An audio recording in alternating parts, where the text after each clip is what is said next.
In this video, we'll discuss the box model and the CSS properties that you can modify on box style elements. What do I mean by box style elements? Well, throughout the series, I've split up HTML elements into two categories.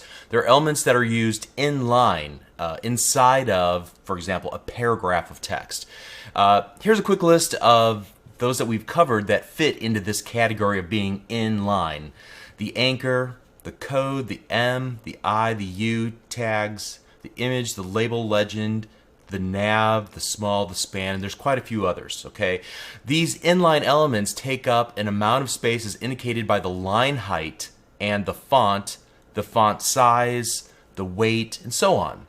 Then there are elements that are used to produce a block of space on the screen. Typically these are used as containers that hold other items, but not always. But here's a quick list of box style, or rather block style elements that we've covered that fit into this category. The article, the aside, the body, the div, the definition list, definition term, and definition description, field set, figure fig caption, footer, form, head, H1, H2, H3, and so on, header, H group, and so on, okay? And there's quite a few others as well. This is not a comprehensive list. So take a look at this diagram. This should hopefully help you see the fundamental difference between inline elements and block style elements. You'll see that in the simplest terms, the biggest difference between inline and block is that inline elements flow horizontally, and then when they reach the border of their parent element, they employ a soft line break to wrap to the next horizontal line. But block elements stack vertically on top of each other. Now there's some other offshoots of that idea, like setting their float either left or right, and when you set the float, then there's more horizontal space, and the block elements will attempt to fit next to each other from left to right or right to left, depending on their float and the amount of horizontal space available. We'll see some examples of this in this lesson, but for the most part, think stacking vertically. All right, for this lesson, we're interested in the CSS properties for block elements. Let's talk for a moment about the box model, and in particular, the fundamental parts of the box or the block. So you can see there's a diagram here that I've created to help us understand this a little bit better.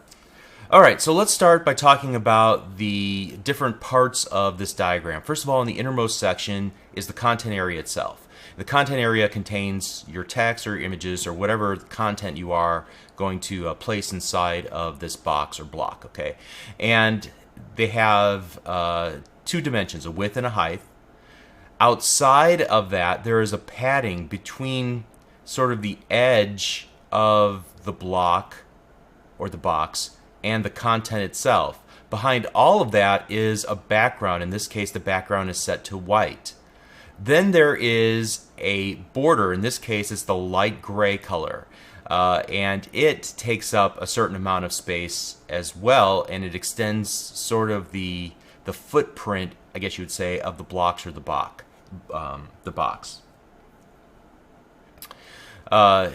And then I don't have an outline shown here. We'll see some examples of outline, but it's similar to the border, but it doesn't add any space to the total width and the height, or the total footprint, all right? And then there's a margin, and you can see the margin I've used indicated by a white, thick, dashed area around our block. And it's the space between the bordered or backgrounded area and any other elements on the page, which you can see indicated by text that wraps around this particular block, all right?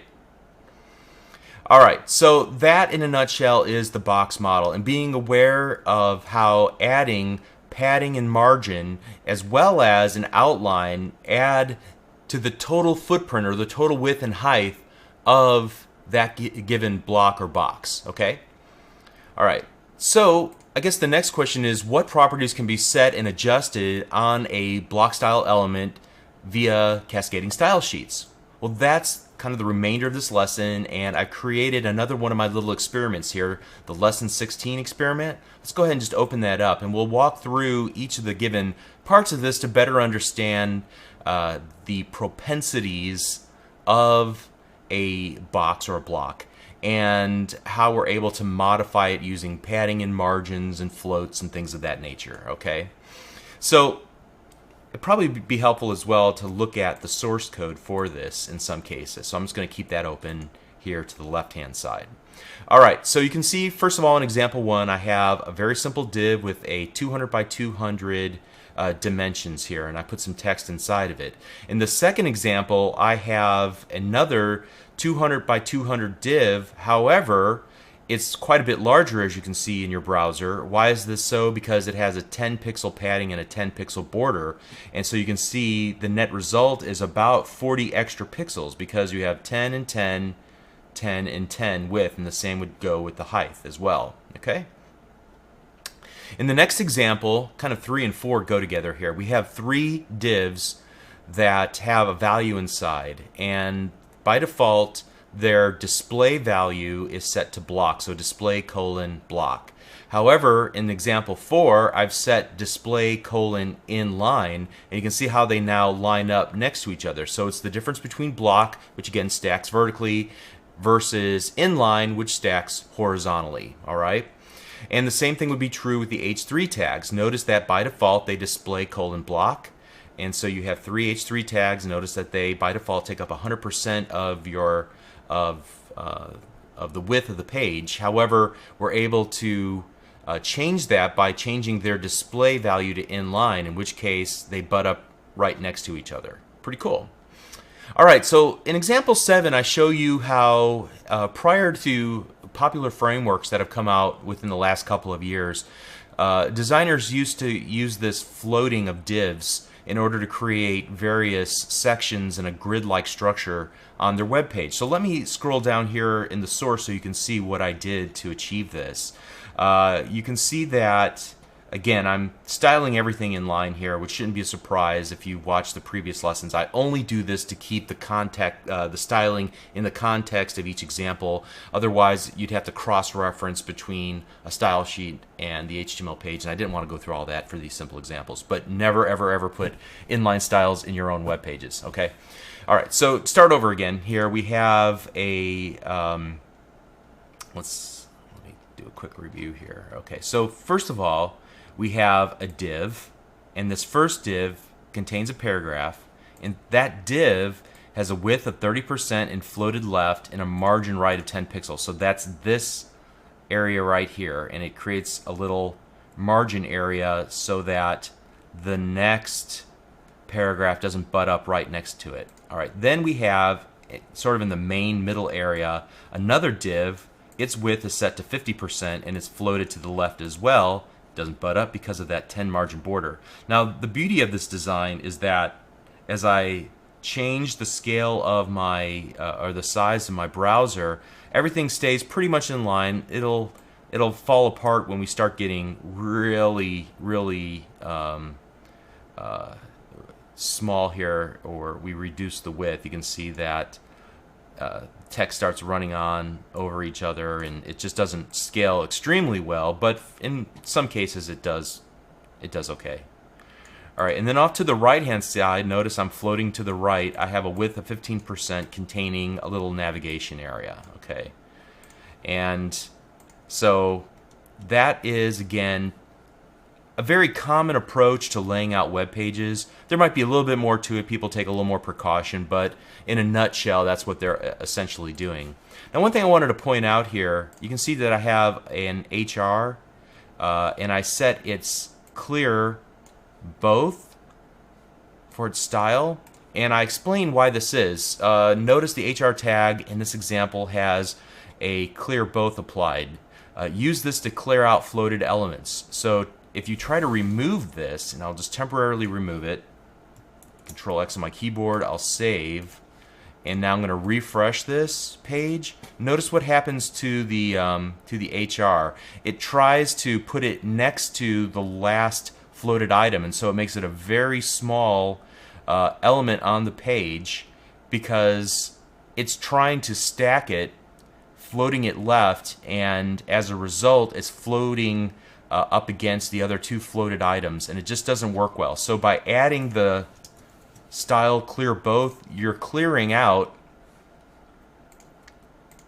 the floats for that element, and therefore it begins a whole new kind of line, horizontal line, it removes itself from the current from the previous floats, and it goes on to its own layer, I guess you could say. All right.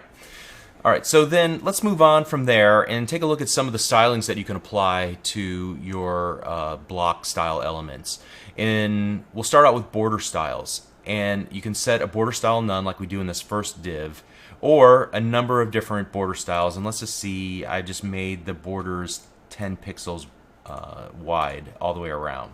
So here's a solid border, a dotted border, a dashed border, a double border, and then there's a number of these that kind of have a double border with an outside and an inside color. Here's a groove and a ridge, an inset and an outset. All right. Okay, and then moving on, there's this notion of overflow, and you can see that there are 4 different settings for overflow. And this will come in handy whenever you have too much content to fit inside of a block style element. In this case, I've set the overflow equal to auto, and by doing that, you can continue to see all of the content, but it's rendered inside of the div, and there's a scroll bar that's added so you can get to all of it, which was a common technique used years ago. I don't see it used quite as often today because it obscures the fact that there is more content, and I don't know that you would want to just create all your web pages this way, but it's certainly a possibility. The overflow scroll will add scroll bars horizontally and vertically. If there's just text, all it will do is just try to create line breaks and allow you to scroll one direction. But if you had an image, you'd be able, that was larger than the size of the block that you have it contained inside of, then you would also have enabled this horizontal scroll bar. Overflow hidden means that anything that doesn't fit into the boundaries of your div tag or your block style element will just get cut off.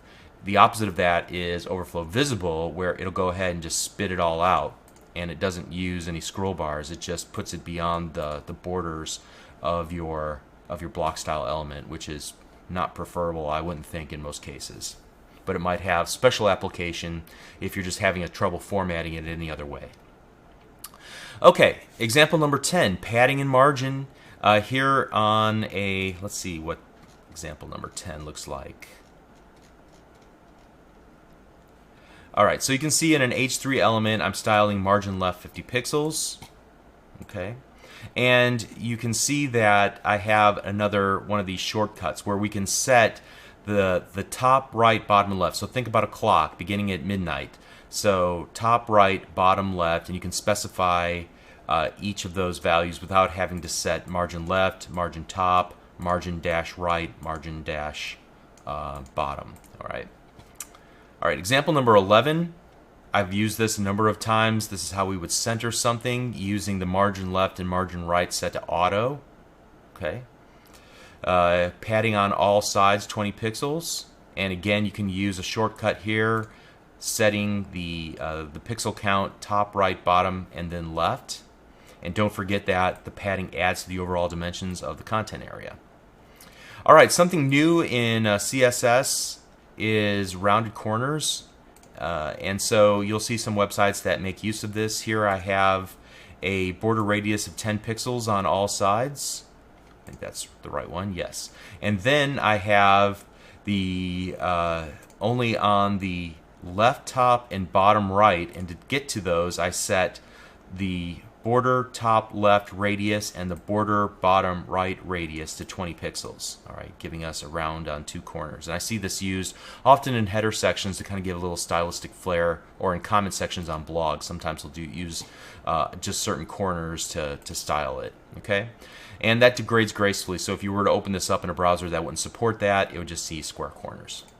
Alright, example number 14 shows the outline that is in addition to the border. Let's take a look at what I did here. I set the outline color to orange, the outline width to 10 pixels, and the outline style to double just to call attention to it. But notice that that is in addition to the border that I've created for this block style element. All right, so you can have kind of a double effect then, a border and an outline. The outline does not add to the underlying margin, padding, border, and content area that makes up the width of your block style element.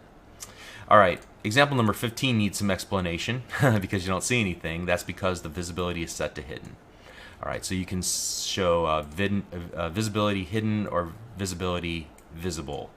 And that's a common technique that's used whenever you're applying JavaScript to show and hide elements on a web page. And we'll talk about JavaScript in a whole other series that utilizes this technique by setting the CSS property back and forth. It'll give you different ways to show and hide information on a web page, which is a common technique I see often on the internet.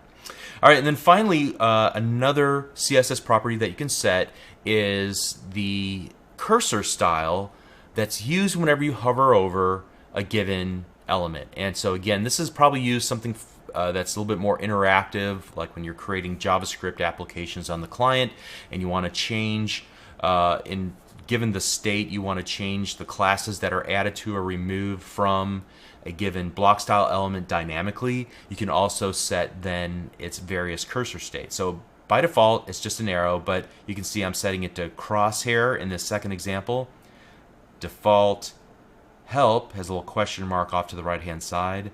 The move cursor, the pointer with the finger. The text gives a little caret. Let's scroll down a little bit more here. The weight, which can be just an hourglass, or in one of the newer versions of Windows, kind of that circle with that rotates. The resize, east, northeast, northwest, north, southeast, southwest, and south, okay, and west.